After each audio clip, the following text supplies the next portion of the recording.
O vice-presidente da República, general Hamilton Mourão, se reuniu com o grupo de Lima, em Bogotá, na Colômbia, para discutir a crise humanitária na Venezuela. Representantes de 13 países latino-americanos apoiam a transição do governo venezuelano de forma pacífica, diplomática e sem uso de força militar.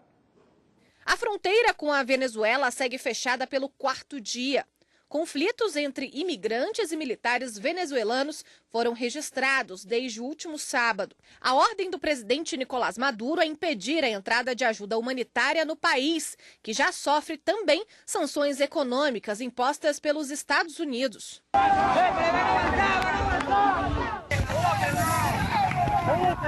O pedido de auxílio foi feito pelo líder da oposição, Juan Guaidó, que se autoproclamou presidente interino da Venezuela.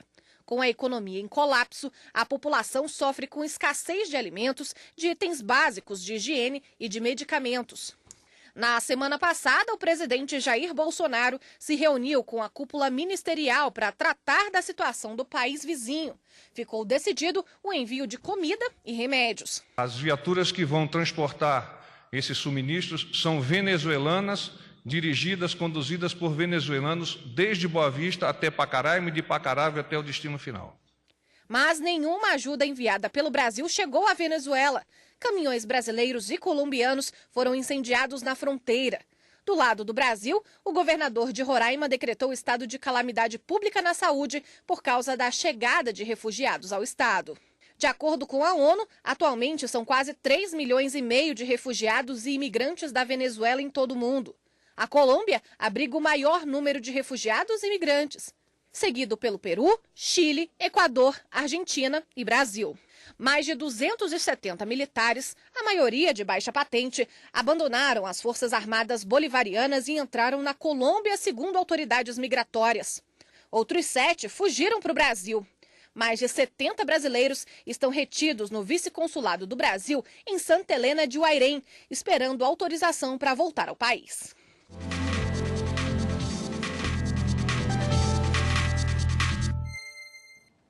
E a gente continua falando sobre essa questão na Venezuela com a professora de Direito Internacional, Blenda Lara. Muito obrigada pela participação. Boa tarde. Boa tarde, muito obrigada.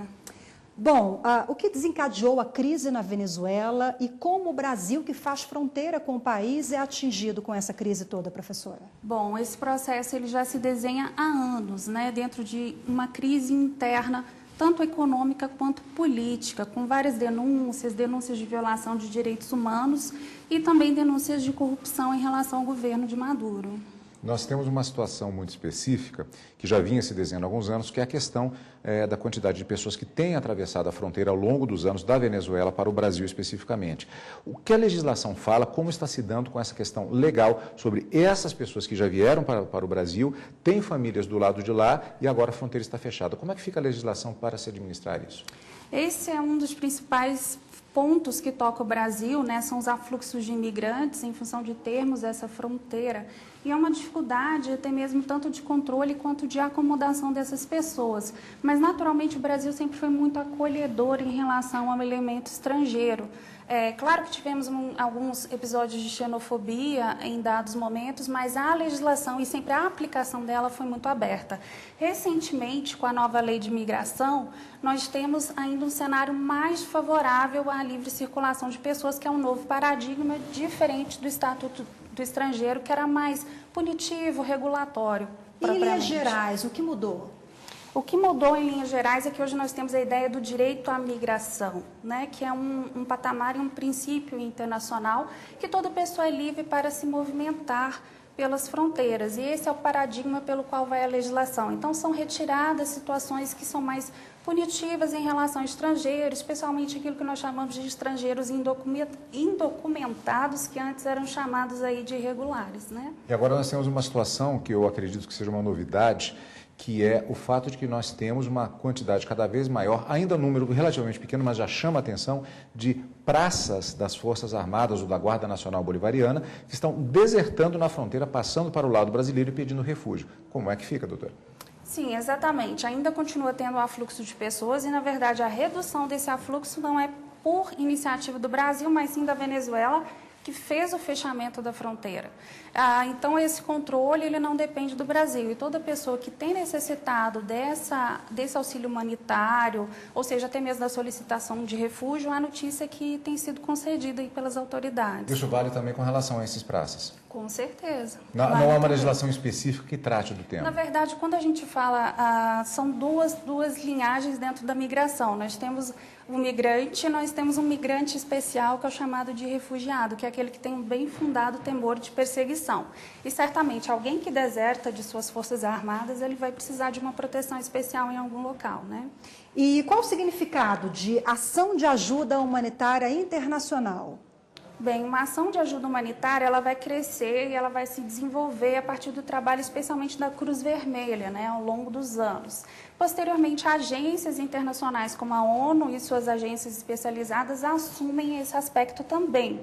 Mas isso não impede que estados, especialmente países de maior poderio econômico, também tenham suas agências especiais que lidam com esse tipo de atuação. Por exemplo, nos Estados Unidos, a USAID, né? E também tem na União Europeia esse braço.